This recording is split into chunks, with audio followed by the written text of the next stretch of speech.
एक बार फिर से आपका स्वागत है हमारे YouTube channel learn with Usman sir में। अब हम बढ़ते हैं। आज का जो हमारा टॉपिक है वो है दायरा। दायरे को इंग्लिश में हम कहते हैं सर्कल।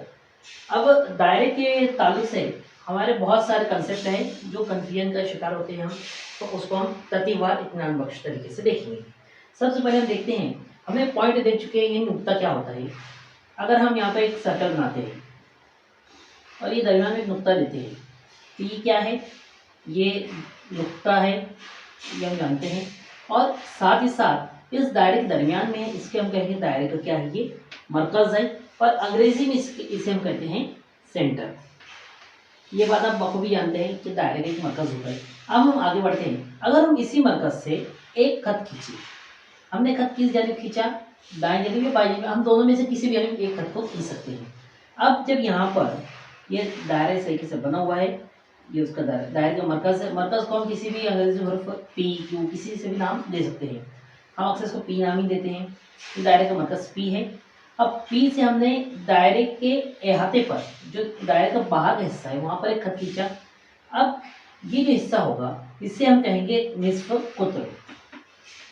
इसे हम क्या कहेंगे, निस्फ कुत्र। निस्फ इसलिए, निस्फ का मतलब होता है आधा, और कुत्र ये दायरे का हिस्सा है। अब आगे देखते हैं क्या होता है। निस्फ कुत्र को हम अंग्रेजी में कहते हैं रेडियस। रेडियस कहते हैं, और इसको अंग्रेजी के छोटे लेटर आर से जाहिर करते हैं। जहां भी आर आपको नजर आ गया है, ये होता है निस्फ कुत्र होता है। अब अगर इसी खत को हम दोबारा शक्ल बनाते हैं, दायरे एक तरीके से और बनाते हैं, और ये नुक्ता था, नुक्ता पी, हम इसको इस जानिब के साथ साथ बिल्कुल इसी तरफ इस जानिब बढ़ाते हैं। अब हमने इसको नाम दे दिया पी और क्यू। ये क्या कर रहे हैं, नुक्ता दायरे के इस कॉर्नर पे और इस कॉर्नर पे एक दूसरे को कटा कर रहे, दो हिस्सों में तकसीम कर रहे हैं। ये दायरे का क्या कहलाएगा, ये कुत्र कहलाता है। अब यहाँ पर एक बात गौर करने वाली होती है, निस्फ कुत्र आधे हिस्से को था, ये कुत्र है मतलब पूरा होगा। अगर हमें निस्फ कुत्र दिया जाए कि निस्फ कुत्र अगर 5 सम है, तो हम जाहिर सी बात है, हमें जानते हैं कि कुत्र कितना होगा। हम 5 को ज़र्ब देंगे 2 से, क्योंकि उसके दुगना होता है कुत्र, हम ये बात जानते हैं। तो ये कितने सम होगा, 10 सम हमारे लिए कुत्र आ जाएगा। कुत्र को लिखने के लिए हम इस्तेमाल करते हैं डी का इस्तेमाल करते हैं, अंग्रेजी को, है ना। अब आगे बढ़ते हैं, हम इसे डायमीटर भी देते हैं। आगे बढ़ते हैं हम, ठीक है। उसके बाद हम देखिए नुक्ता, निस्फ कुत्र, कुत्र। अब हमारे पास एक दायरा और यहाँ पर मौजूद है, हमारे पास एक दायरा मौजूद है। अब अगर इस दायरे पर हम इन दायरे के किसी भी सिरे पर, ये बहुत से नुकात मौजूद है यहाँ पर, हम किसी भी दो नुकात को मिला देते हैं इस तरीके से या इस तरीके से, किसी भी नुकात को मिलाते हैं। अब इसको नाम देते हैं ए और बी, इसको हम नाम देते हैं एम और एन, इसे किस नाम दिए। तो ये जो है क्या कहलाते हैं, ये कहलाते हैं दायरे के वित्र। इसे हम क्या कहते हैं, दायरे के वित्र कहते हैं। अब किसी भी दायरे के हम बेशुमार वित्र खींच सकते हैं, बना सकते हैं बिल्कुल आसानी से। यहाँ से हमने इसको कर दिया तो ये भी एक वित्र होगा। तो इस तरीके से हम वित्र बना सकते हैं। इसी तरीके से कुत्र भी हम बेशुमार खींच सकते हैं, जितने हम चाहें यहाँ से खींच सकते हैं। लेकिन दोनों में फ़र्क क्या है, फ़र्क ये है कि जो कुत्र होगा वो बिल्कुल दरमियान से, सेंटर से, मरकज़ से गुजरेगा, और वित्र जो है हम दायरे की किसी भी दो नुकात को मिलाकर बना सकते हैं। चलिए अब हम आगे बढ़ते हैं वित्र के बाद। और दायरे के जब वित्र की बात करें तो सबसे बड़ा वित्र कौन सा होगा, वो वित्र होगा जो दरमियान से गुजर रहा होगा। चाहे यहाँ से हो, कहीं से भी हो, अगर दरमियान से गुजर रहा हो तो वो क्या होगा, सबसे बड़ा वित्र ही। वित्र जो है कुत्र भी हो सकता है। देखिए ये जो हमारा दायरा है, इसको हमने एक खत की मदद से तकसीम कर दिया दो हिस्सों में। ये खत जो है क्या कहलाता है, काते खत। क्या कहलाता है, काते। काते किस लिए, काते खत किस लिए, क्योंकि क्या कर रहे हैं, इसको कता कर रहे हैं दो हिस्सों में। एक हिस्सा ये हो गया दायरे का, दूसरा हिस्सा ये हो गया। तो इस खत को हम क्या कहेंगे, काते खत। इसको हम नाम दे दें खत एल, हम जानते हैं हम नाम दे सकते हैं, खत एल नाम दे दिया। तो खत एल दायरे को दो हिस्सों में क्या कर रहा है, तकसीम कर रहे हैं, अलग अलग अलग कर रहे हैं। उसके बाद आता है अगला हमारा टॉपिक, दायरे का मुमास। दायरे का मुमास क्या होता है, पहले हम इसे समझते हैं। मुमास कहते हैं मस करने वाले को, मस करने वाले को क्या कहते हैं, मुमास कहते हैं। अब हमारे पास एक दायरा यहाँ पर मौजूद है, ये दायरा यहाँ मौजूद है, थोड़े से शक्ल होगी, आप समझ लीजिए इसको। अब यहाँ पर अगर हम एक खत इस तरीके से गुजारते हैं, एक खींचते हैं, खत को हमने एल नाम दिया, ये वाला बखूबी जानते हैं। अब अगर हम गौर करें यहाँ पर इस दायरे को, ये दायरा जो हमारा, इसका सेंटर को हमने क्यू, क्यू मरकज का ये दायरा बना हुआ है हमारे पास, और यहाँ से हमने एक खत गुजारा, तो दायरे के एक नुक्ते को, बहुत ज़्यादा नहीं, सिर्फ एक नुक्ते को यहाँ पर मस करते हुए गुजर रहे हैं। तो ये खत एल जो है क्या होगा, दायरे का मुमास होगा, और जिस नुक्ते पर ये उसको जो है टच कर रहे हैं, उसको मस करके गुजर रहे हैं, तो वो कहलाएगा दायरे का तमासी नुक्ता। कौन सा नुक्ता कहलाएगा? तमासी नुक्ता कहलाएगा। ठीक है, अभी हम बेसिक चीज़ें देख रहे हैं, जब हमारे सवाल आएंगे तो आपको ये कन्फ्यूजन आसानी के साथ दूर हो जाएगा। दायरे के मुमास के बाद अगला जो हमारा टॉपिक आता है, देखिए वो यहाँ पर है, हाँ, मुतमासिल दायरे। अब मुतमासिल दायरे क्या होते हैं? मुतमासिल दायरों की अगर बात करें हम, तो मुतमासिल दायरे क्या होते हैं? मुतमासिल दायरे वो होते हैं जिस तरीके से हमने अगर यहाँ पर एक दायरा बनाया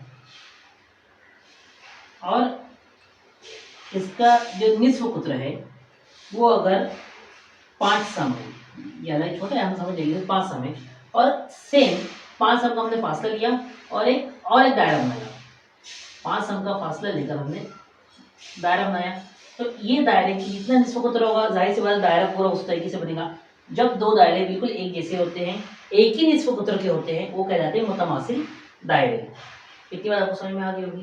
मुतमासिल का मतलब ये होता है बराबर। वो कौन से हैं?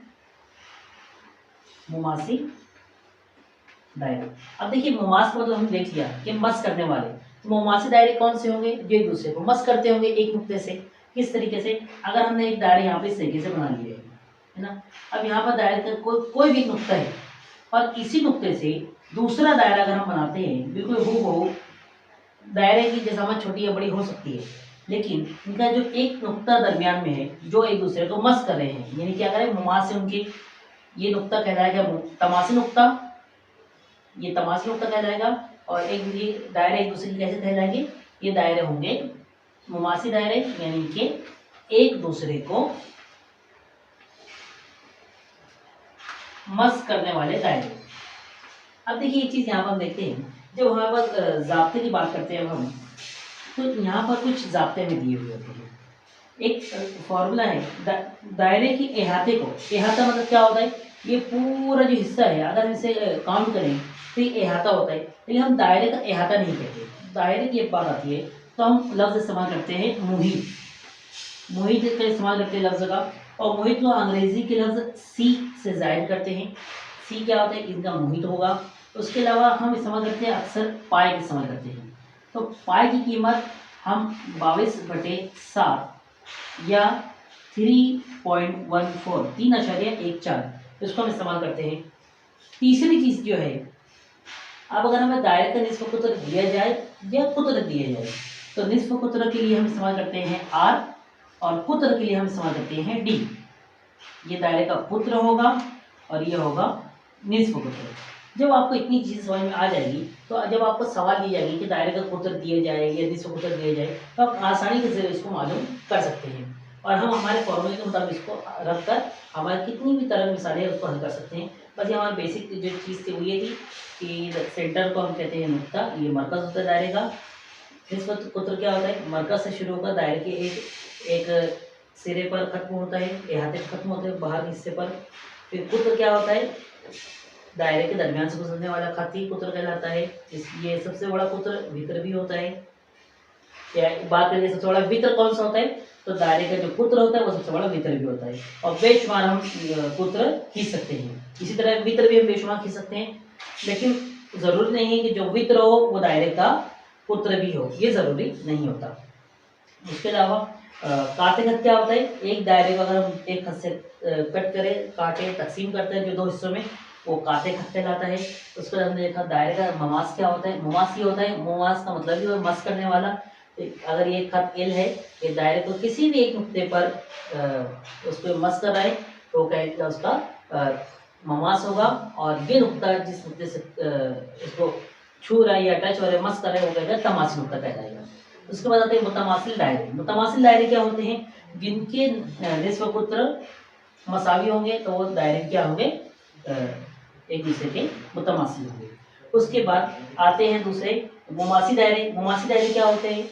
मुमासी वो इनका एक नुक्ता एक दूसरे को क्या करे, मस करे, एक दूसरे से मिलकर है। उसके बाद एक आते हैं, एक यहाँ हमारी चीज छूटी है, वो होते हैं हम मरकज दायरे। ये मरकज हम देखें यहाँ पर, इसी के ऊपर हम बनाते हैं। हम मरकज दायरे क्या होते हैं? इनका एक ही मरकज हो। जैसे एक दायरा बना हुआ है हमारे पास नुक्ता पी से, अगर हम एक दायरा और बनाते हैं सेम इसी तरीके से, थोड़ा सा हमारा दायरा छोटा बड़ा हो सकता है, लेकिन आप समझिए हम हाथ से बना रहे हैं तो ये देखिए ये भी एक दायरा बना हुआ है, लेकिन इनका मरकज अगर हमने मरकज को पी नाम दिया है तो इसका भी मरकज क्या होगा? पी ही होगा। अगर हम एक और दायरा बनाएंगे उसका मरकज भी पी होगा। ऐसे दायरे जिनका मरकज सेम होता है, एक जैसा होता है, उसे हम कौन से कहते हैं? हम मरकजी दायरे। यानी कि इनका मरकज क्या होगा? एक ही होगा। इस तरीके से हमारे यहाँ पर बेसिक अक़साम पूरी हो गई है। इसके बाद अगली किस्मों की तरफ हम जाएंगे। उम्मीद है आपको वीडियो पसंद आई होगी। हमारे चैनल को लाइक करें, शेयर करें, सब्सक्राइब करें और इस तरह हमारे नए वीडियो के लिए बेल आइकन को दबाना ना भूलें।